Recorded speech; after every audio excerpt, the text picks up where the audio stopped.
Okay, we were talking about the transition to the land of make-believe via the trolley. Mhm. There was a point where the trolley was sort of on its own, and you installed a switch. What was Yes, that? I wanted to show the children. Oh, early on, I forgot to mention, early on I used to use a telescope, and I'd go like this, and then the telescope would then dissolve into make-believe.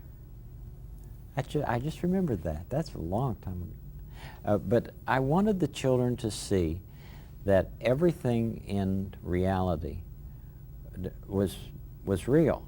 So I show them that underneath the switch that makes the trolley work. Of course, once it goes to make-believe, then anything can happen. I mean, King Friday can come down in a parachute as he did last week. Okay, and let's Yeah. talk a little about the land of make-believe within the show, how it works with what you've been talking about in the beginning of the show. Yes, I really feel that the opening reality of the program, we deal with the stuff that dreams are made of. And then in the neighborhood of make-believe, we deal with it as if it were a dream. And then when it comes back to me, we deal with the simple interpretation of the dream. That sounds very analytical, and it probably doesn't show at all, and that's fine. I hope it doesn't. But that's at least when I'm writing the script, that's what I think about. And that anything can happen in make-believe, and we can talk about anything in reality.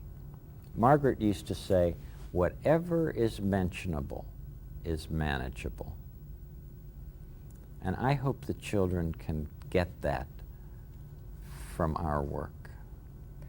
Let's talk about some of those mentionable things that you wouldn't necessarily think of as mentionable. You did a special when Robert Kennedy was assassinated. Yes. How did that come about?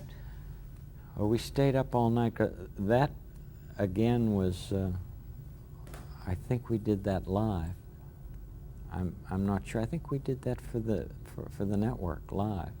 At any rate, there had been too many things. The country was in deep grief. I mean, President Kennedy had been killed, then Martin Luther King was killed, and then Robert Kennedy. And I said, I've got to talk to the families. And so, as I remember, the theme of that program was my saying to the parents,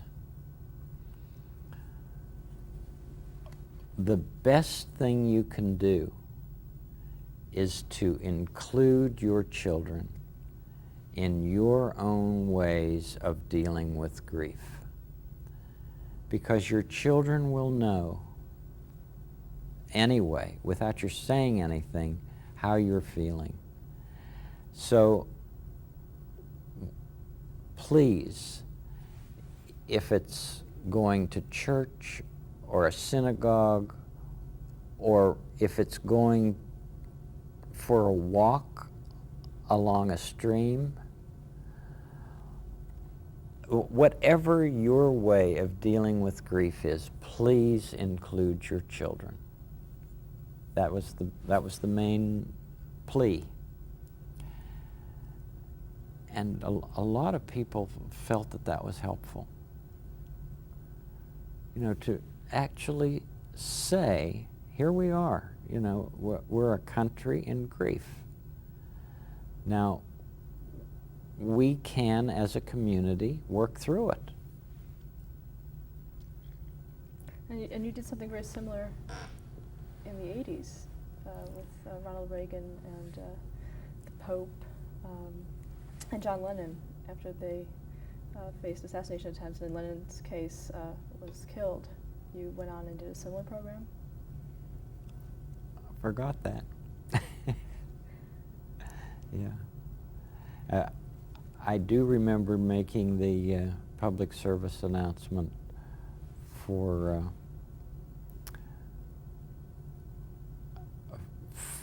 the war. The Gulf War? The Gulf War, yeah. And it, again, I think it was a plea for parents to allow their children to know that they would do everything they could to keep their children safe, because that's what children would be concerned about. There was all of this stuff on television about people getting killed and, you know, people in the direst of straits with visages that were tortured. And I understand that. I mean, I understand why that would need to be shown. But if children happen to see that, they could be frightened terribly. So, in fact, news programs are probably the most frightening programs for anybody.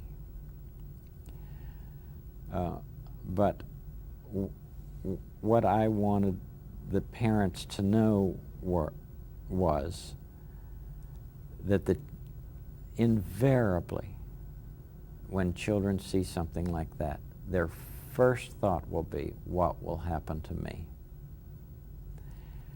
So, you know, whether we could be absolutely sure of this fact or not, we need to say it. I will take care of you. We need to say it. So the same would be true on the shows that you've done on divorce? Oh, sure. You know, my mother used to say a long time ago, whenever there would be any really catastrophe that was in the movies or on the air, she would say, always look for the helpers. There will always be helpers, you know, even just on the sidelines. That's why I think that if news programs could make a conscious effort of showing rescue teams, of showing medical people, anybody who is coming into a place where there's a tragedy, to be sure that they include that. Because if you look for the helpers, you'll know that there's hope. You also did a show on death. Mm-hmm. One of my goldfish died, and I wanted the children to know that I had feelings about that kind of separation. And while you can't get very close to a goldfish, it can remind you of something or someone that you were close to. And so that's why I talked about my dog, Mitzi, and when she died, and how I cried, and how my grandmother comforted me. No, it's just a matter of being honest with the children, and whoever happens to be watching with the children. But if you had told me, for instance, 25 years ago, that I would have done a whole week on divorce, for instance, or on child care, I would have thought, that's beyond my belief, beyond my ken. But divorce is so prevalent, and if you're not affected directly, you're certainly affected indirectly in school or on the playground. So we did do a whole week about divorce. And Prince Tuesday was very concerned because his mother and dad were angry with each other that they were going to get a divorce. And that was how it was dealt with in make-believe. But then we had some real instances in reality. And then child care. I mean, many children nowadays are participating in child care who weren't 25 years ago. And what is the major concern of a child about child care? Well, being taken, and will somebody come and get them, and what happens when their parents leave them, and do their parents think about them while they're gone? And is it all right to think about their parents themselves when the parents are gone? That kind of thing. Have you ever talked about television? Just last week we did a program in which I read a book, actually, that I took the children to the library and showed them how books are taken out of the library, showed them some of the things that happen in a library, like a man teaching chess and another man helping children with crafts. And I love this library. It's the Homewood Library in Pittsburgh. It's just wonderful. At any rate, they could see that I love the library. But the book that was involved in that program was called The Day the TV Broke. And it's this whole book, a picture book, about what happens when the TV breaks and the little boy is very glum, nothing to do. Well, of course, what happens is that he finds all of these things to do. His father carts the TV set away, brings it back at the end of the week, and the kid is too busy with other things to even look at it right away. Wonderful theme, you know. In fact, our grandsons, we have 2 grandsons, and they're at this summer place where there is no television. This is a house that we've had for 40 years, and I said, there's one thing that we must never have in the house, and that's television. And so they're there, and ordinarily they watched a lot of television at home. I heard from their mother that they're not missing it at all. You know, they're doing lots of other things. And that's a great lesson for us. We don't have to have this sound and picture 24 hours a day. If I could just get people, you know, just turn off the neighborhood, turn off whatever's there, and play. You know, use this, the best of all. You've done a number of shows on demystifying television, even your show. Sure. I said to the cameras, please pull back and show that this is a set.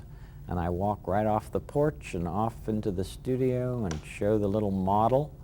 And people like that. People like, somebody said to me, why do you suppose that people have watched The Neighborhood for so long? I said, people love honesty. They like to be in touch with those who are honest and real. Don't you? I mean, don't you like to be with real people, people who aren't afraid to make mistakes, and people who just know that life is a gift and relish in it? Yeah. Let's talk about mistakes for a moment. If you make a mistake while you're filming, do you sometimes leave them in? Mm-hmm. You may have seen the program in which Sylvia Earle came and showed, we were going to demonstrate to the children this aqua sound thing. I wanted to show the children how fish actually make noise underwater, because of course it's not anything we hear. So Sylvia you know who Sylvia Earle is? She's the sort of the present Jacques Cousteau. She's the last word when it comes to underwater stuff. In fact, we're going to tape with her probably in either September or October in these submergibles. They're just individual submarines. So she'll be in one and I'll be in the next, and we'll be going along. Anyway, she came and we put this thing into the tank and you couldn't hear a thing. The fish weren't speaking, I guess. And so we went through it, and she said, well, that's that. And I knew that later in the program I had a film about it anyway. So I just said, well, sometimes things just don't work. And she said, yeah, that's right. And so we ended the scene and people said, well, I guess you want to do that again. And I said, no, I don't. I want the children to see that even with adults, sometimes it doesn't work out the way you planned. So that's in the program. The fish don't make any sounds. Let's talk about music. We've sort of talked about it, but how is music incorporated into the show? Aside from the songs, you have the background music. You have a lot of music. We do. It's it has a musical grid, this neighborhood. It's sort of the heartbeat of it all. I don't know what I would do without music. Well, I never have to be without music now because I have it here. I mean, even if I would go deaf or something, I'd always have it. But it's just such an integral part of my being that to be able to create with it is. I wonder if you're born that way. I mean, my grandfather McFeely loved to play the fiddle. In fact, I remember when there was a song that he played. It was called "Play, Gypsy, Dance, Gypsy, Play While You May." And he played that on the fiddle. I'll never forget the first time I was able to play the piano with him. Oh, I must have been maybe 8 when I learned that. I think that's why my wife loves piano work, because chamber music is much more fun than solo. To make music with somebody else, you know? I can see why people would love being a part of an orchestra.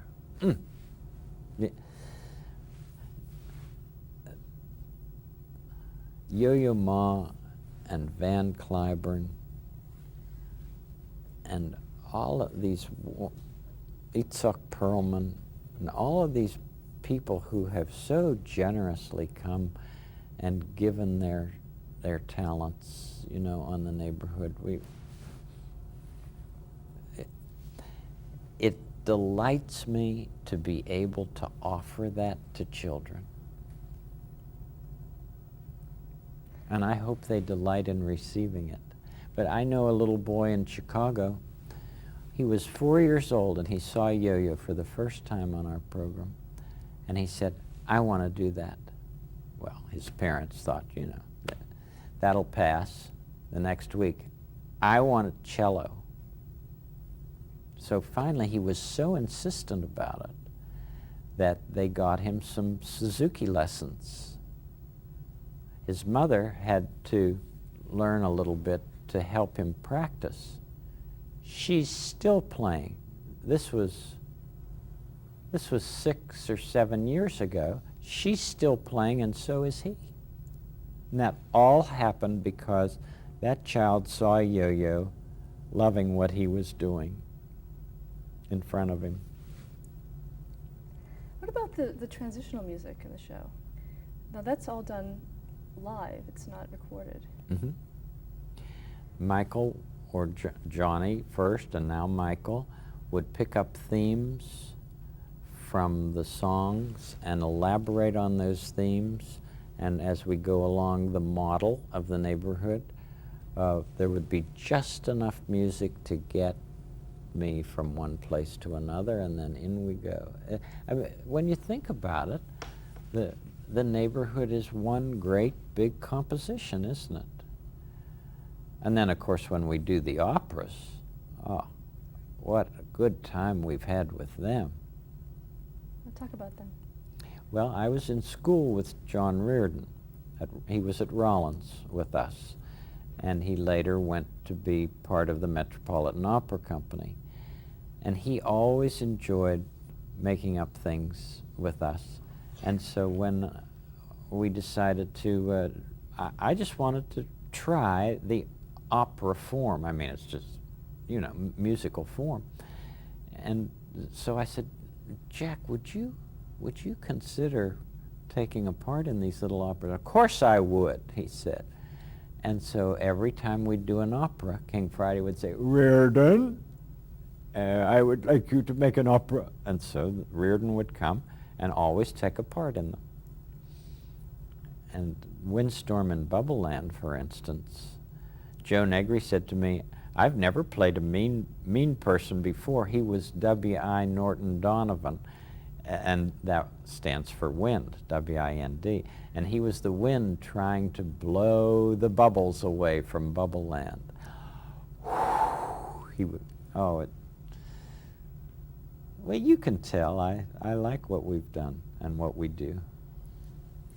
And you started out, when you first started out, the shows really could stand by themselves, and now you've gone into a 5-show cycle on a theme, which is in a way variations on a theme, and very musical in that sense.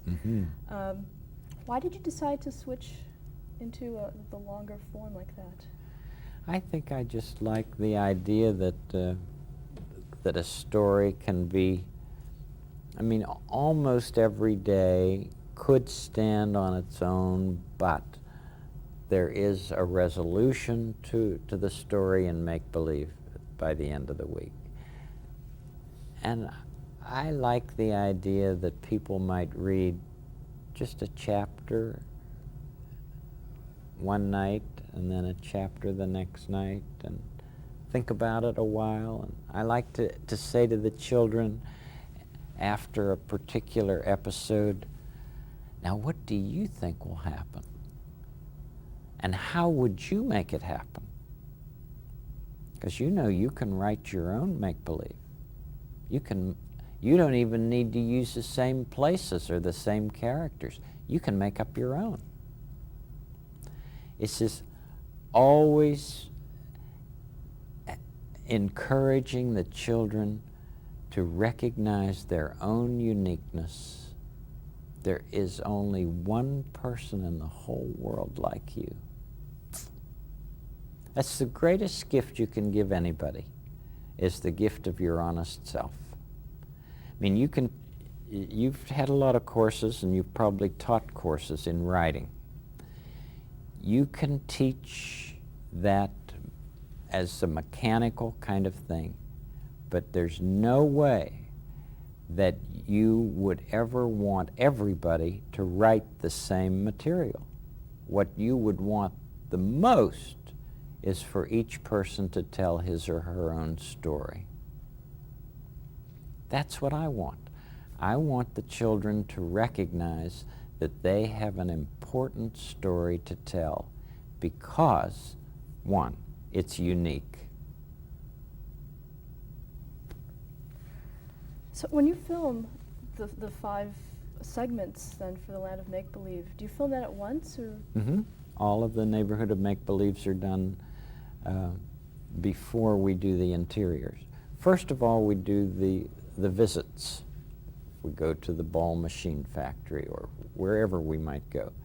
Then we do all of the neighborhoods of Make-Believe, and then we do all of the interiors, and then we edit them all together. Very different from doing that program early on that was all live, you know.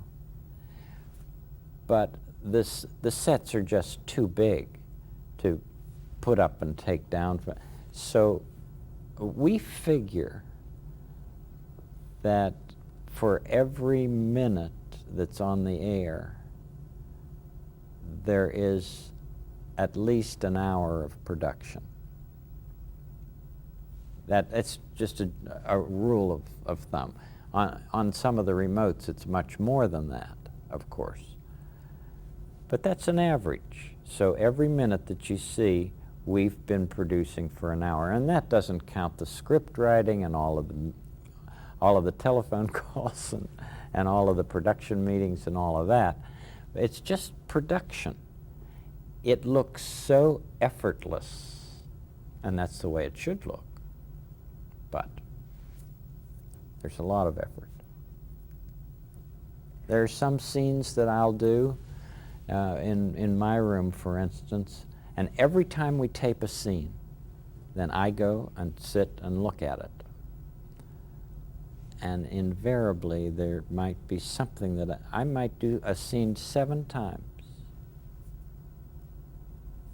I just want it to be comfortable and right. I was on a program one time in New York, and I was just a guest with somebody, and we looked at the scene that we had just taped, and I looked at it and I thought to myself, boy, is that awful. And the person who was in charge of the program said, that's fine, let's move on. And I thought, well, it wouldn't be like that back home. So I was just a guest. what would prompt you to do a retake? Is it the wording? What is the most important thing to you that would prompt that? I want something to be as clear as possible, unencumbered. And if, you know, there's sometimes that I feel that I'm clearer than others, and I just want to, I usually say to Margie, the producer, let me try that once more. And so we do. Let's talk a little bit about the people behind the scenes Mhm. at Mr. Rogers. Our producer is Margie Whitmer. She studied to be a school teacher. She's softly tough. She's a kind person, and yet very well disciplined. Doesn't want too much distraction in the studio. You know, it's a real temptation to open the doors of the studio when we're taping to every imaginable group of people. And we do have some Make-A-Wish guests who come, that is their wish, that they come and meet us. And they've been some of the most wonderful visits that I've had. Oh, my thing's upstairs, but I carry pictures around with me of some of the kids who have come to visit. There's some kids who have been autistic, some kids who aren't able to speak at all, who are in wheelchairs, and many severely challenged children and their families. And that's a very important part of my day is meeting them. They bring something that I don't know, the people who have the toughest time in this life inspire me so enormously. I mean, everybody has difficulties. Some are just more obvious than others. And many people who have exceedingly obvious difficulties are able to let us be more in touch with our own and share them. And so consequently, we become a community. And you probably want to change tapes. That's right.